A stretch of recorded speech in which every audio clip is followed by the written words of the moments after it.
Good morning students, Saira. Welcome back to your Science B period. So children, our topic name already you know. Can you say useful and harmful microbes? Yes, I am going to continue this chapter now. So first I'll do recap. So what I had thought here, that first session, what we saw, yes, what is meant by microorganisms, what are the characteristics of microorganisms and useful microorganism. Isn't it only one bacteria we saw? Can you say what is the name of that bacteria? Yes, lactobacilli. How it is used, that all things we saw in first session. So today I am going to teach you about another two useful microorganism, that is rhizobium and yeast. So today these two only we are going to see, that is rhizobium and yeast. So children, rhizobium, did you hear this word anywhere? Yes, that nitrogen fixation, that microorganisms are involved. Which organism? Yes, can you say that name? Rhizobium. Okay, so see here, rhizobium first I am going to teach, that is keywords are nitrogen fixation, symbiosis, third one is uses of rhizobium to farmers, fourth one is rhizobium inoculation. We will see one by one. Okay, first one is nitrogen fixation, already you know. Next one is symbiosis. What is meant by symbiosis? Relationship, that we are going to see now. Next one is uses of rhizobium to farmers. Fourth one is rhizobial inoculation. Rhizobial inoculation. Okay, we will see one by one. Are you ready, children? First one is nitrogen fixation. So as I told here, nitrogen fixation is the essential biological process. Why it is biological process? Yes, here living organisms are involved. Which organism? Yes, rhizobium and acetofactor. Okay, that's why nitrogen fixation is the essential biological process and it is the initial stage of the nitrogen cycle. So already I told that nitrogen cycle 4 processes are there, isn't it? That first process is what? Very good, nitrogen fixation. So in this process, what will happen exactly? In this process, that free nitrogen, free form of atmospheric nitrogen, it is converted into nitrogenous compound, that means ammonia. Okay, another form of nitrogen by certain bacterial species like rhizobium and acetofactor, etc. So what is the importance of nitrogen fixation? That already I told, isn't it? Yes, understood, children?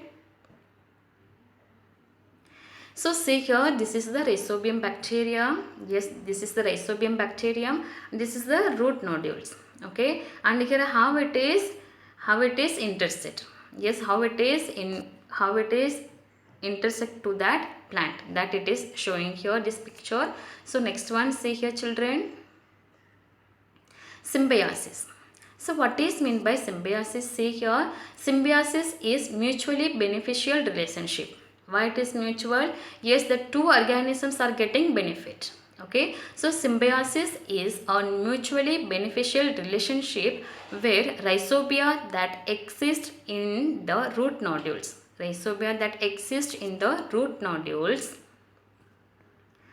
get energy in the form of carbohydrates, so that plants, so rhizobia will live in the root nodules of the leguminous plant, so that root nodules get energy in the form of carbohydrates from the plants and in exchange supply nitrates, nitrites and amino acids to the plant. So this plant, that means leguminous plant and rhizobia, both are which relationship? Mutually beneficial. Both are getting benefit. Okay, how it is? Yes, that rhizobium, because of the rhizobium, these plants are getting nitrogen. At the same time, plant will give to rhizobium which one? Yes, carbohydrate. Okay, that's why that rhizobium is getting food and at the same time plants are getting nitrogen with the help of rhizobium. So it is called what? Symbiosis, that means symbiotic relationship. So symbiosis is the mutually beneficial relationship where rhizobia that exists in the root nodules, it gets what? Energy in the form of carbohydrates from the plants and plants are getting nitrogenous compounds, that means nitrates, nitrites and amino acids because of rhizobium. Understood, children? Next one is say here rhizobia produce nitrogenous compounds from atmospheric nitrogen. For this process they need leguminous plants, isn't it? Only that leguminous plants contains what? Yes, root nodules. The roots of leguminous plants contains root nodules. In that root nodules only this rhizobium bacteria is present. So this leguminous plant like beans, sweet pea and soybean etc. as a host. Okay, the leguminous plant, what is the example of? What are the examples of leguminous plants? Beans, sweet pea and soya bean. Beans and pulses are rich in protein. So now children, did you get an idea why that beans and soya bean it contains lot of protein content? Because of this rhizobia bacteria. Because of this rhizobia bacteria. So beans and pulses are rich in protein due to the nitrogenous compounds made available by rhizobia.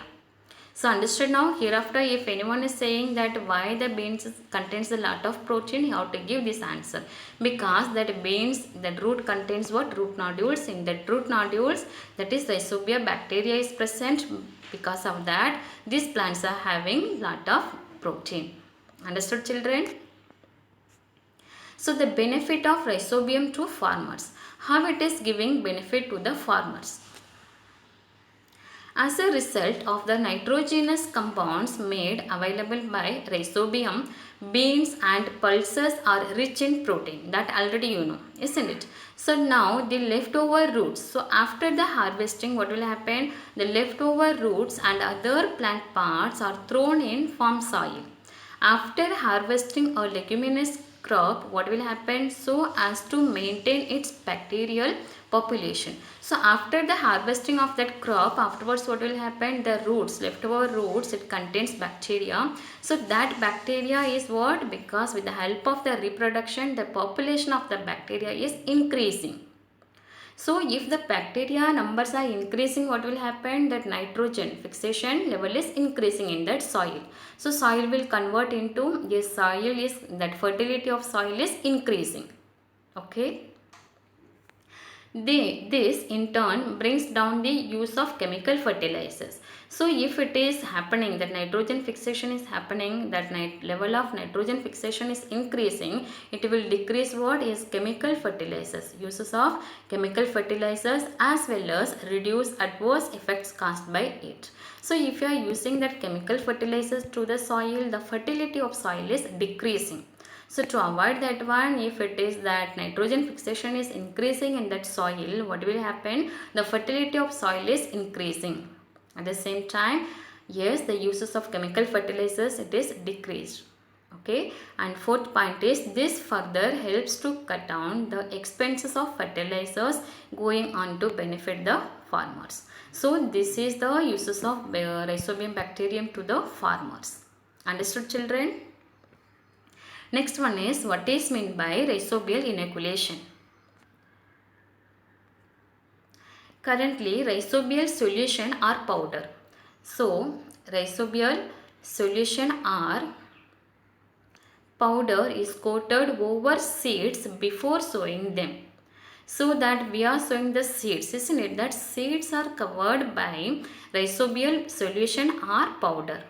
So it contains, that powder contains rhizobium bacteria. So then why it is that we are applying the rhizobial solution or powder, that we are covering that seeds? Then after sowing the seeds, the rhizobia enter the plantlets. So when we are sowing the seeds, that will after 2-3 days, from the seed which one will come? Plantlet will come. So then after the sowing, the rhizobia enter the plantlets. Okay, this process is known as rhizobia inoculation. This process is known as rhizobia inoculation.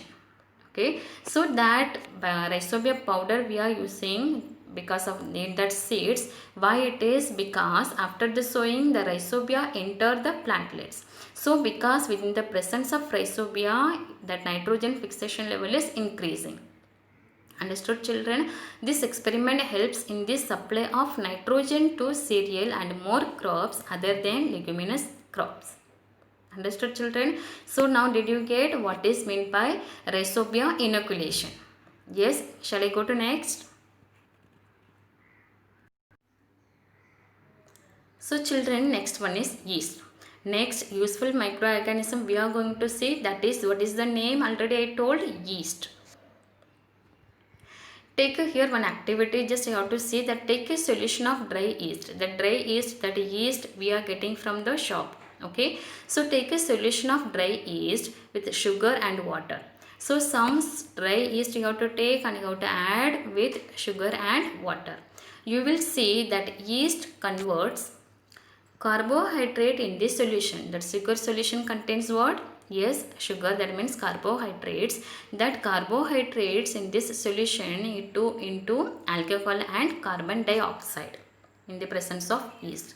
So that yeast convert that carbohydrate in that sugar solution, it is converted into alcohol and carbon dioxide in the process of getting nutrition. Okay, so this process is known as fermentation.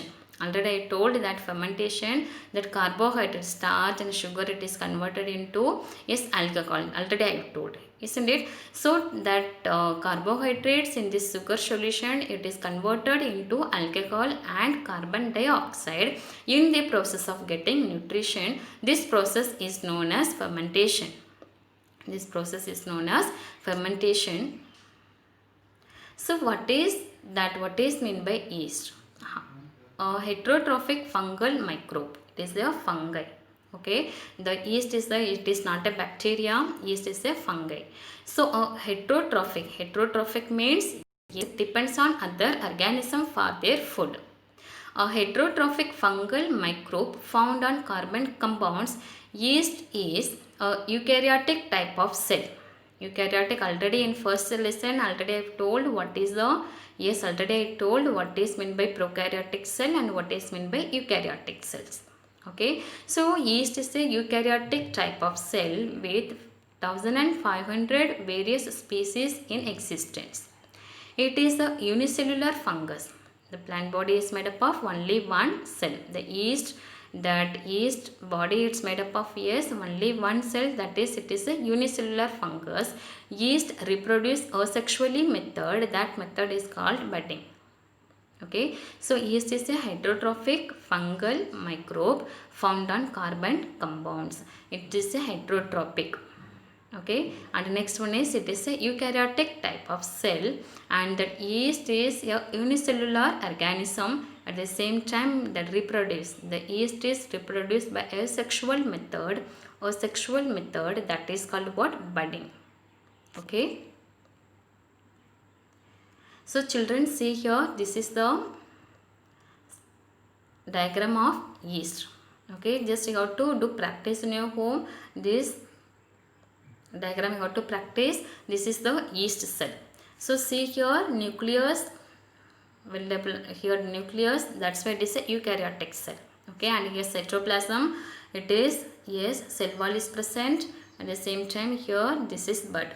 So from this bud, afterwards it will detach from this mother and it will grow as a new organism.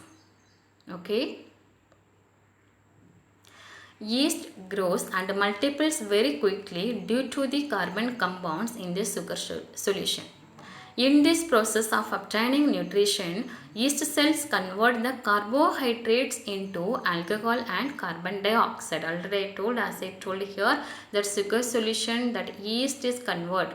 Sugar solution contains a carbohydrate. That carbohydrates are converted into what? Converts into alcohol and carbon dioxide. This process is called what? Fermentation.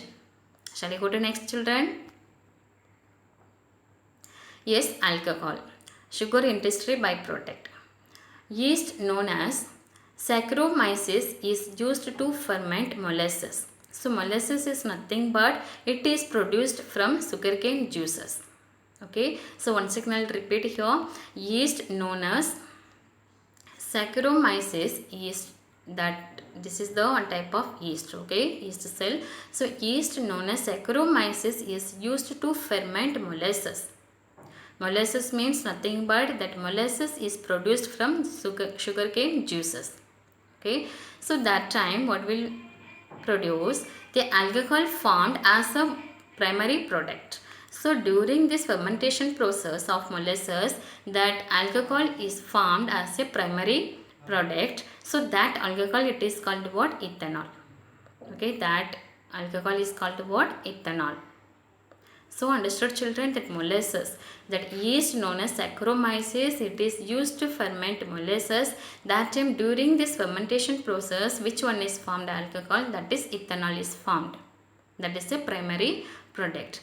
Then secondary product is formed, that name is ester and other alcohols are the secondary products. Okay, and next one is, see here, next point. Spirit and other alcohols can be obtained from ethanol. What are the uses of ethanol? Spirit and other alcohols. You know that spirit, just in that medicinal purpose and household uses also. That spirit and other alcohols can be obtained from ethanol, and ethanol is also a smokelessly high quality of fuel. Okay, so these are the main uses of ethanol. This ethanol is producing with the help of molasses, fermentation of molasses. So which is yeast is involved here? Saccharomyces.